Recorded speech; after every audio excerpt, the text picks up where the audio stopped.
Back in the body shop today with a project I've been meaning to get to for a long time. I picked this guy up at a garage sale not long ago and just missed a 300-pound anvil by minutes. Oh man, I was so saddened by it, and I guess that's probably why I never restored this, because I was just so brokenhearted that I missed that anvil. But it's time now, and the cool thing about it is when I'm done with this, I'm gonna give it to one of you guys. So let's get to work.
Okay, I can tell you we got a little bit of a problem right now, and I see some brazing on here, and you find that a lot on this old stuff where someone has removed one of the original brass caps on there and replaced it with some, I don't know, some brazing and some copper. I've done a little bit of research on this particular model, and I know what's supposed to go in here. The problem is it's been modified.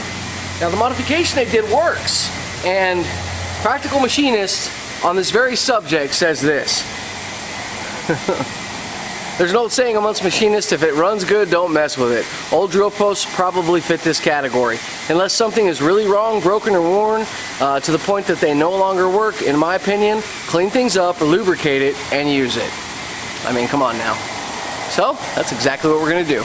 And that would have worked just fine, but I realized soon after that the shaft actually had a crack in it, and it was binding up the shaft, and that was just never going to fly. So, unfortunately, I lost a video of me disassembling this, but I will show you guys how it works further on in the video. But yeah, that means we get to build a new shaft. I've been rebuilding machinery for 40 years.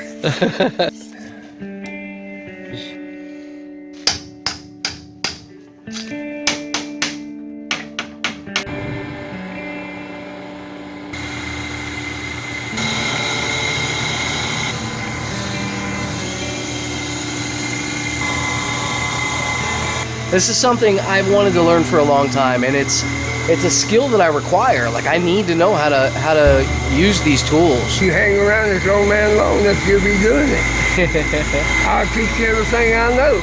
Yes, that's awesome. I'd love to do it. It needs passed on. Information is one of the most valuable things that there is. Knowledge, man. And experience. Yes. So he's going to finish this up. He's going to do a little more work on it tomorrow, and probably the next time. I'll finish the mill work tomorrow, and then I'll put it in the lathe and drill the hole. I'll mark that hole how deep it is, and then I'll drill them holes, and I have to mark them holes unless you bring me the pins. Well, I think we can just put roll pins in it. Oh, roll pins? Yeah. They had a screwdriver stuck through there. Oh, no. Oh, yeah, no problem. Yeah, that'd be best, I think. I can do that, yeah. In fact, I got the roll pins. Oh, do you? Okay, I was going to say, what size roll pins do I need? But yeah, I got the roll pins. The only thing that's important is that they catch that collar. They gotta catch that collar. Yeah, that's it. Well, fantastic. Well, I'll see you tomorrow. Okay. The next day, Mike sent me this message and we were in business. What a blessing, man. He is so awesome. For my abrasives, I like Norton. They just sent me a box of goodies. Pretty happy about that. And I use them in the shop. They're everywhere. It's in my sanding cart right now. So it's just the stuff I use.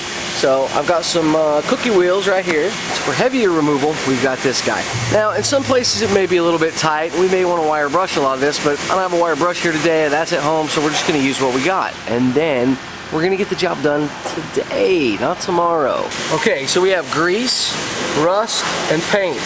At some point, one of those 3 items is going to stop the rust inhibitor from getting through, and then you're just going to have to sand it anyway. So just go for it, man.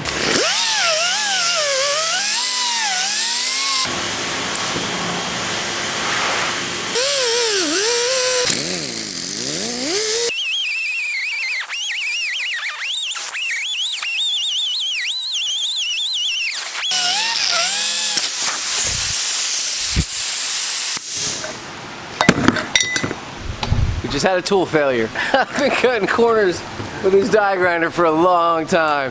See that, guys? Pretty familiar to you, right? You've seen it in quite a few of my videos. I've been gluing in the fitting on the bottom because it's just jacked. It's all messed up. I can't re-tap it or anything like that. There's plastic and metal combination. It's a cheapo. I gotta get another one, so I've been trying to figure out which kind to get. I guess that's gonna happen in an upcoming video. Alright, we stopped by Harbor Freight, picked up their little cabinet. I guess it's okay. I mean, not something I would use every day, but when you have little, tight spots like this, it'll work really well. Now, I cleaned out my other gear, and I'm fine with that, but I just wanted to do like a little bit of comparison to see how good this works. And yeah, it's a sandblaster. I mean, it's gonna get in there, it's gonna get everything clean a little bit faster. One of the issues is, though, it is not cost effective really on stuff that you're not making money on, that you can't include in the cost. So, just the media, this 50-pound box of media, which is only like a foot by foot square, that's $50, guys. That's a lot of money. And yeah, you can recycle it up to a point, but it starts to break down, and then it's just no longer effective anymore, and you got to buy new stuff. So anyway, all right, let's throw this in the blast cabinet. Let's see what we got. Little tip for you: hook a vacuum up to your sandblaster cabinet. It'll help you to be able to see. So, there we go. I mean, that's a nice sandblasted part. I'll hit a little up here. I never turned it around and got this spot. So this is what I did with the brush, and then that's sandblasted. So, yeah, it's pretty good, man. You're right back there to the original castings. Some funny stuff just happened. It was pretty awesome timing. I'm working on this product that here again, I'm talking about Norton products, and I've got no real affiliation with this company other than I use their products here at work. But the Norton rep stopped by, and he hooked me up with a hat. So I'm gonna finish the rest of this video. With my new hat. See if I can get it dirty.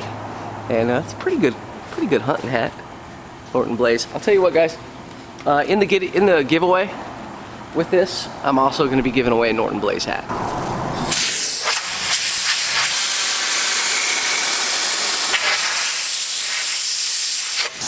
Even with the mask on, man, I'm just covered.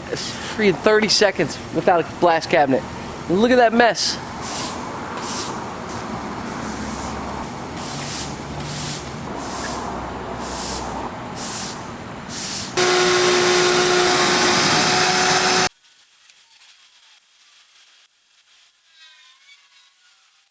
Figured we were using a bunch of Norton sandpaper on this job. I always use Norton, so I might as well jump in and go ahead and pick up one of their mini angle sanders. And oh, cannot wait to fire this bad boy up. So we have a lot of casting marks on here, and originally I was going to leave them on, but the more I thought about it, I mean, we're in here right now, so every single casting mark that I leave on here is going to catch light on the edge when we go to paint it, right? So I want to smooth out some of these areas. We're not going to go in and do too much on the inside right here. We're going to leave this textured, leave that kind of rough casted look, but on all these little spots, like these corner edges right here, and then all in here, it's got really rough castings, and I want to get those out of there. Right in this area, we have a pin that slides up and down in here, and see how rough that is? I mean, it just sticks out so much. It's so nasty, man.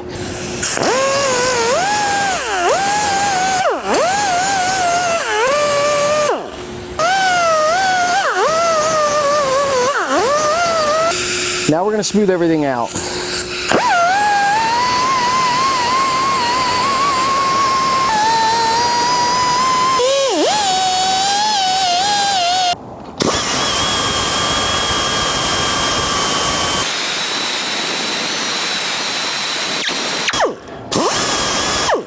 So all you knife makers know how great these belts are.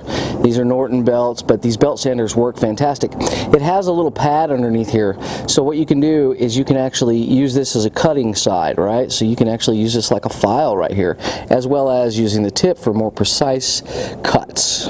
So you'll take the bulk of your material off with the tip. Just be real gentle. And then go back and roll it in.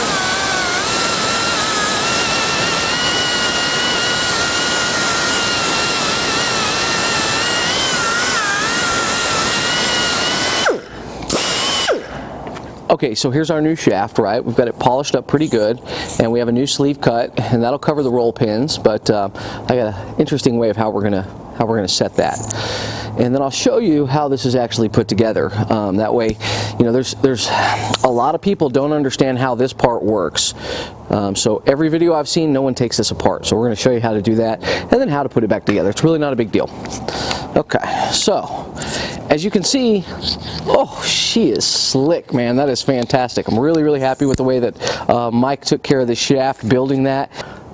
Mike went ahead and turned the end of this shaft down and then installed a chuck, a Jacobs chuck. So, and it's actually a Jacobs trademark, which is pretty cool. And we have a key for it. So you're not, I mean, you can actually use this. That was one of the things I wanted, was for you to be able to throw a chuck up in there. And they can get a little complicated if you're trying to use them the way they were originally manufactured. But this works great. And you don't have to go find a chuck to put inside there, because we've already done it for you. Okay, so this is how this works, right? So what we have is we have a hole in the shaft, and the two roll pins come inside. The roll pins come in such a manner. Carry line 1, carry line 1. The roll pins come in like this, and they essentially capture right here on this shaft, and then that allows this to rotate freely inside. So pretty simple. So I want to show you this. Remember I was saying this is not a precision machine. They were never meant to be. Look how off those castings are. Look right here. I mean, that's a good 1/8 of an inch off on the castings. So yeah, I mean, you're not machining holes when you're using this thing. You're kind of, you know, making a place for something to bolt to. You know, you're just wallering out a piece of metal. That is a technical term, by the way, wallering out. You're gonna bolt this side down and bolt this side down. You're bolting it to something that's not wood. It's gonna crack one of these ears. I'm gonna even it out.